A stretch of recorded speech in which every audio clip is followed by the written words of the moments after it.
할렐루야, 사랑하는 성도 여러분, 6월 14일 금요일 아까베 시간이 돌아왔습니다.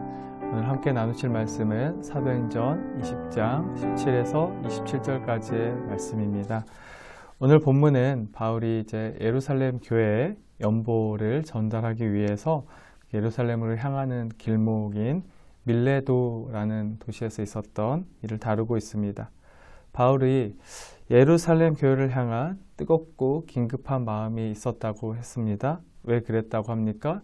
기근과 여러 가지 어려움에 처해 있던 그 교회 성도들을 돕고자 하는 마음 때문이었습니다. 1분 1초라도 빨리 그 유월절 전에 유럽 교회 구제 헌금을 들고 이제 가서 그들을 도우려고 했던 것이죠. 그러나 또 한편으로 사도 바울은 자신이 3년 동안 헌신했던 그 에베소 교회 성도들을 만나고 싶은 열망도 가득했습니다. 도저히 일정상 그 에베소로 돌아오는 길에 갈 수가 없었던 바울은 사람을 보내어서 에베소 교회 장로들을 청하였고 그 장로들이 지체 없이 45km나 떨어진 그 밀레도에 머물고 있는 바울을 보러 오게 됩니다. 자, 바울과 이들의 관계가 어떠했는지 아주 잘 알 수 있는 본문입니다. 자, 왜 바울은 그럼 이렇게 에베소에서 장로들을 청하여 불렀을까요? 그리고 왜 장로님들은 이렇게 기꺼이 달려와서 바울과 만나려 했습니까? 서로가 이 만남이 마지막일 수 있다라는 것을 직감했기 때문입니다. 그만큼 지금 사도 바울이 예루살렘으로 향하는 길은 죽음까지도 자신의 생명까지도 이제 이룰 수 있다라는 것을 감당해야 했던 사역이었던 것입니다. 이제 사도 바울은 단지 자신이 살기 위해서가 아니라 그럼에도 자기의 생명이 위협을 받음에도 불구하고 이제 예루살렘 교회를 살리기 위해서 그 길을 떠났던 것이죠. 자, 에베소의 장로들 역시 그 사역이 얼마나 위험한 것인지를 알고 있었기 때문에 한 번이라도 더 사도 바울을 보기 위해서 기꺼이 나왔던 것입니다. 이제 장로들이 밀레도로 왔을 때 이제 바울은 그들에게 마음의 깊은 이야기를 꺼내어 놓습니다. 그 이야기가 오늘 17절에서부터 내일 본문인 35절까지 이어지게 되는 것이죠. 먼저 17절에서 21절을 보시면 이제 바울 자신의 지나간 사역들을 회고 돌아보는데 내가 이런 마음으로 이렇게 사역했다 합니다. 자, 모든 겸손과 눈물로 사역했다고 합니다. 자기 삶을 돌아보니 참 자신은 겸손했다. 그리고 많은 눈물이 있었던 사역이었다. 근데 우리가 그동안 1차, 2차, 3차 사도행전 속에서의 바울의 선교 사역을 봤기 때문에 우리가 이 본문을 잘 이해할 수 있습니다. 너무나도 많은 어려움과 또 오해와 상황들이 있었지만 바울은 겸손하게 이렇게 복음을 위해서 자기 자신을 낮추었고 또 수많은 어려움 속에서 바울이 그냥 마냥 기뻤던 것이 아니죠. 정말 많은 눈물. 그러니까 이 겸손과 눈물이 가장 먼저 지난날을 떠올렸을 때 나오는 단어라면 얼마나 많이 울며 사역했을지를 우리가 쉽게 상상해 볼 수 있을 것입니다.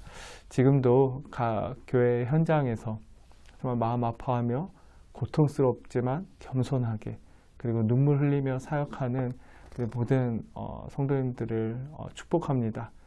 지금은 우리가 눈물이고 아픔이지만 그것을 하나님께서 기뻐하시고 우리를 가장 선하고 온전한 길로 인도해 가시며 그 눈물과 겸손 뒤에 하나님만이 주실 수 있는 그 위로와 기쁨, 평안을 그 자유를 누리시는 우리 모든 교회의 사역자분들 그리고 성도님들 다 될 수 있기를 축복합니다.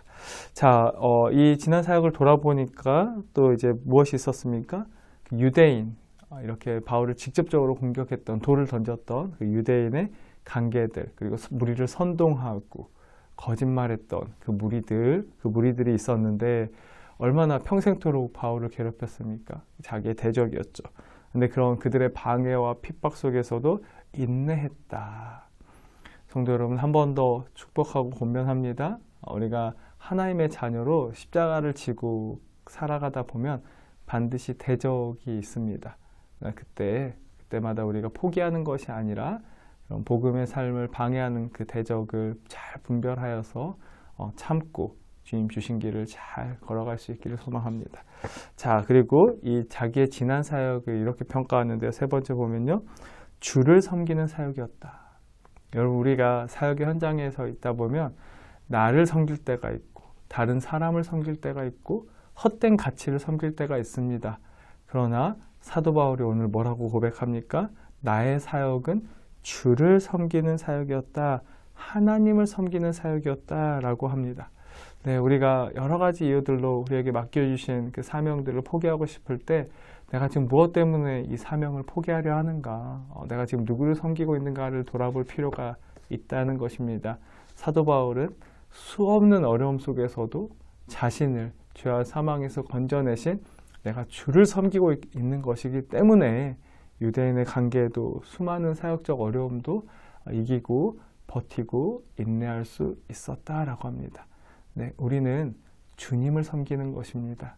그래서 여러 어려움들 속에 계신 성도님들 계시다면 내가 지금 누구를 섬기고 있는지 다시 한번 돌아보며 주님 앞에 엎드리는 시간이 될 수 있기를 소망합니다.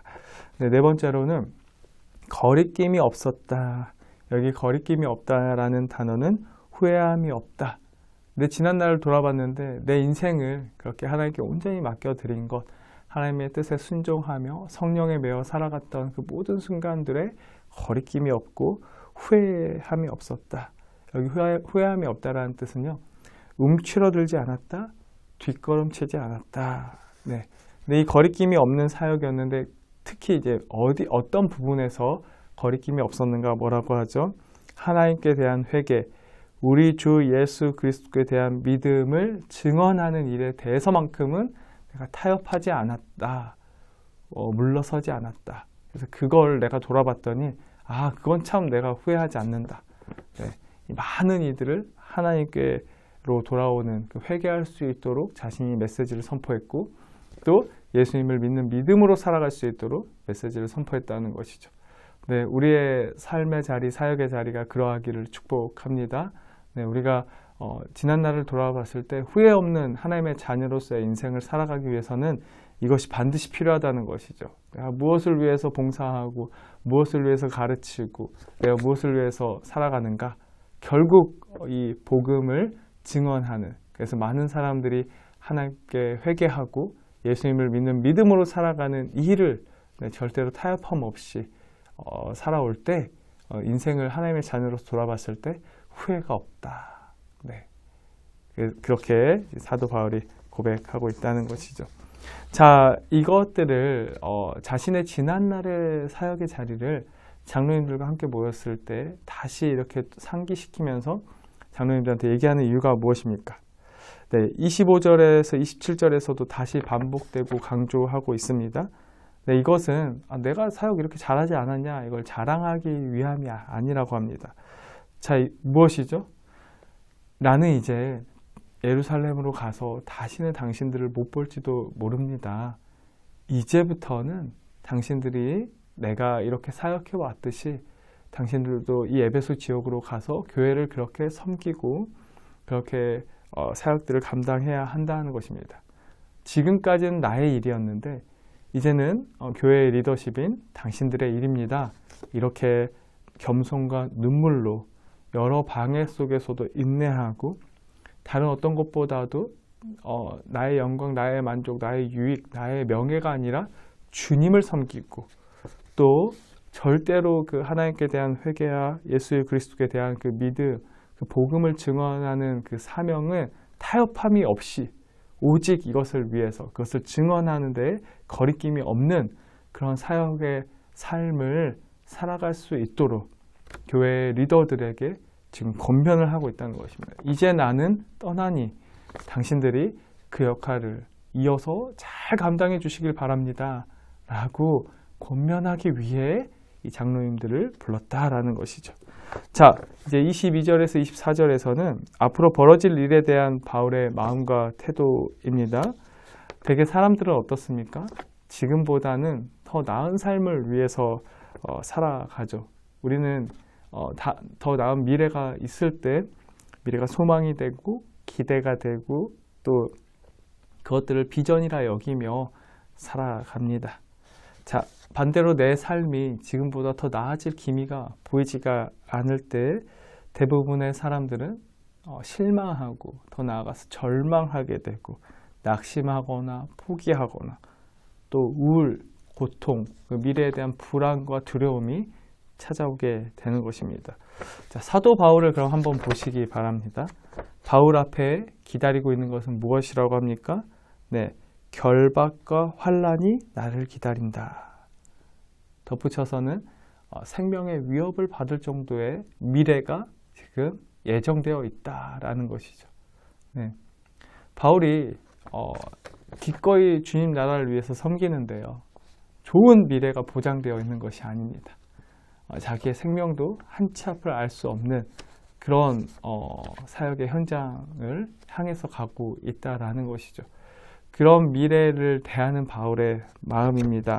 그 결박과 환난을 앞두고 있는 사도 바울의 마음과 태도가 24절에 아주 잘 나와 있는 것이죠. 그 하나님의 은혜의 복음을 증언하는 일 마치려 하면은 나의 생명조차 조금도 귀한 것으로 여기지 않는다. 내가 기꺼이 이 일을 감당하겠다. 내 미래가 정말 어둠뿐인데 그러나 나는 그 미래를 향해 걸어가겠다. 자, 어떻게 이런 결단 또 이런 삶의 실천이 가능했습니까? 22절 보면은 성령에 매여 있었기 때문에 가능했다라고 합니다. 여기 매이다라는 단어는 결박하다, 구류하다라는 뜻으로 예수님을 만나기 이전에 사도 바울의 삶을 가장 극적으로 표현하는 단어입니다. 이 사도 바울은 어떤 인생을 살았다고 합니까? 사도행전 9장 2절을 보시면 다메섹 여러 회당에 가져갈 공문을 청하니 이는 만일 그 도를 따르는 사람을 만나면 남녀를 막론하고 결박하여 예루살렘으로 잡아오려 함이라. 네, 어떻습니까? 이 사도 바울의 인생은 예수님을 믿는 자들은 남녀를 막론하고 결박, 이 단어가 매이다라는 뜻입니다. 결박해서 어디로 잡아옵니까? 예루살렘으로 잡아와서 그들을 심판하려고 했었다. 그랬던 인생이 성령에 매여 기꺼이 자기의 생명조차 그 주님 나라를 위해 아까워하지 않는 그런 인생으로 바뀌게 되었다. 네, 이것을 이제 누가가 강조하고 있는 것이죠. 그 믿는 사람들을 결박하고 구속하는 인생에서 자신이 성령에 매여 성령님께 구속당해서 이제 하나님의 뜻을 이루어가는 삶을 살게 되었다. 저와 여러분의 삶의 자리이길 소망합니다. 자, 그리고 두 번째로 그가 무턱대고 자기 생명을 그냥 죽음에 헛되이 내버려 두는 것이 아닙니다. 그는 누구보다도 자기 생명을 존귀하게 여겼던 하나님의 자녀입니다. 그것이 어떻게 확인할 수 있습니까? 여러분은 여러분의 생명을 어디에다가 사용하고 있습니까? 사도 바울은요, 자기의 생명을 그냥 낭비하고 그런 것이 아니라 가장 귀하다고 여기는 일, 가장 가치 있는 일에 쓰기 위해서 그런 일이라면 내 생명조차 아깝지 않다라고 지금 얘기하는 것입니다. 이것은 생명을 경시하는 게 아니고 가장 자기 생명을 사랑하고 존중하는 사도 바울의 방식이었다는 것이죠. 근데 사도 바울은 자기의 생명을 어디에 드리기로 한 것입니까? 예수님께 받은 사명, 거기에 자기의 인생을, 자기의 생명을 걸었던 것입니다. 그것이 24절에 나오는 것이죠. 사도 바울이 결박과 환난이 기다리는 예루살렘으로 향할 수 있었던 이유는 예수님께 받은 사명 때문이었다. 어떤 사명입니까? 하나님의 은혜의 복음을 증언하는 사명입니다. 자, 이것과 예루살렘으로 가는 것이 지금 어떤 상관이 있을까요? 자, 오히려 결박과 환난이 예정되어 있다면 그것을 피해서 다른 지역으로 가서 그것이 없는 곳으로 가서 힘있게 복음을 전하는 것, 그게 더 유익한 것 아닙니까? 왜 굳이 자기 생명이 위협받을 곳으로 가서 그렇게 자기 생명을, 소중한 생명을 낭비해야 하는 것일까요? 자, 사도 바울은 지금 단지 이 예루살렘에 유럽 교회에서 모여져 온 그 구제 헌금을 전달하는 것에만 그 목적이 있었던 것은 아닙니다. 지금 구제 헌금을 하는 것과 더불어서 더 중요했던 것은 사실 사역 보고입니다. 네. 왜 그렇습니까? 지금 이 예루살렘 교회의 상황이 기근과 핍박으로 굉장히 많이 영육간에 지쳐 있게 되었습니다. 자, 그러면 그곳에 가서 구제 헌금을 하는 것, 이 교회를 다시 살리는 하나의 방편이 될 수 있겠죠? 그러나 그것보다 더 중요한 것은 무엇이라고요? 이 사도 바울이 온 유럽 교회가 어떻게 성장하고 있고 성숙하고 있고 지금 힘있게 복음이 확장되고 있는지를 바로 그것을 예루살렘 교회에 보고해야 한다는 것이죠. 그래야 낙심과 낭만과 포기와 절망, 또 힘들고 지치고 어려움 속에 있던 예루살렘 교회가 아, 그렇구나, 우리가 당하는 기근과 핍박 그 속에서도 예수 그리스도 그 복음은 무너지지 않고 있구나, 오히려 확장하고 있구나, 이것이 이 예루살렘 교회의 엄청난 소망이 될 것이기 때문에 이 예루살렘 교회가 다시 일어나서 힘있게 복음을 증거하는 그 사명 공동체가 되는 그 일을 위해서 예수님은 그것을 사도 바울에게 맡기셨고, 사도 바울은 그 의미를 알고 있었기 때문에 자기의 생명조차도 아까워하지 않으며 예루살렘 교회로 기꺼이 나아갈 수 있었다라는 것입니다. 바울은 예루살렘 교회가 다시 일어설 수만 있다면 설령 그것이 자기 목숨을 잃을 수 있는 일일지라도 그 자기의 목숨보다도 교회가 회복되고 다시 일어설 수 있는 그것을 더 귀하고 가치 있는 일로 여겼다라고 합니다. 바울 자신이 예수님께 받은 사명을 그만큼 귀하게 여겼다라는 것이죠. 말씀을 정리합니다. 우리 성도님들은 지난 과거 오늘까지 어떤 삶을 살아오셨습니까? 하나님의 자녀로서 땅끝까지 복음을 전하라는 그 단순한 그 대위임 명령에 따라서 하나님의 말씀 가르치고 세상 사람들과 교제하고 또 치유하고 선포하는 그런 복음 전도의 삶을 살아오셨습니까? 성도님들은 이제 앞으로 생각할 때 어떤 삶을 살아가기를 소망하십니까? 단지 나의 삶의 자리가 더 나아지기만을 위해서 모든 인생의 그 생명을, 그 에너지를 쏟으며 살아가고 계십니까? 사도 바울은 자신이 얼마나 예수님께서 주신 그 구원, 그 사명을 귀하게 여기며 살아왔는지를 에베소 교회 장로들에게 알려주고 싶었다고 했습니다. 왜 그랬습니까? 이제 이들이 그 땅에서 단지 더 나은 삶을 살아가는 것이 아니라 하나님께서 주신 그 사명을 귀하게 여기며 사도 바울에 뒤이어서 그 귀한 사명을 감당할 수 있길 바라는 마음이라고 했습니다. 사도 바울은 왜 결박과 환난이 있으나 그것을 알고 있음에도 기꺼이 예루살렘 교회로 나아간다고 했습니까? 예루살렘 교회가 그 연보와 그 사역 보고를 통해 다시 일어날 수 있도록, 다시 사명을 감당할 수 있도록 그것을 돕기 위해서라고 합니다. 이것이 사도 바울의 인생이었습니다. 오늘 이 메시지를 우리가 깊이 묵상했으면 좋겠습니다. 나의 삶의 자리를 통해서 교회가 다시 일어나는 우리 귀한 성도님들의 삶의 자리와 또 교회의 여러 사역과 봉사와 섬김의 자리, 하나님께서 주신 사명인 줄로 믿습니다. 여러분들 그것을 생명보다도 귀하게 여기시고 각자의 자리에서 맡겨진 하나님께서 주신 그 축복된 사명 잘 감당하심으로 곳곳에서 교회가 다시 회복되고 일어나는 일들이 저와 여러분을 통해서 가득하기를 간절히 소망합니다. 네, 기도하겠습니다. 하나님, 사도 바울은 예수님께 사명을 받았습니다. 그것은 자신의 생명을 걸어야 하는, 자신이 죽을지도 모르는 참 어려운 사명이었습니다. 바울은 생명의 위협 속에서도 기꺼이 받은 사명에 순종했고 그 사명을 자기 목숨을 걸 만큼 귀하게 여겼습니다. 이 땅에 여전히 죽음 속에서 살아가는 수많은 사람들의 생명을 살리고 온갖 어려움 속에서 신음하는 교회를 격려하고 다시 일으키라는 그 주님이 우리에게 주신 사명을 생명보다도 귀하게 여기며 기꺼이 순종할 수 있도록 우리를 성령으로 메어 주시옵소서. 주님께서 그렇게 우리를 가장 귀하고 가치 있는 인생으로 인도하여 주시기를 간절히 소망하오며 살아계시고 우리를 사랑하시는 예수 그리스도의 이름으로 기도드립니다. 아멘. 네, 오늘 하루 주신 사명 다시 한번 깊이 묵상할 수 있는 하루 되기를 축복합니다. 내일 아까베 시간에 뵙도록 하겠습니다.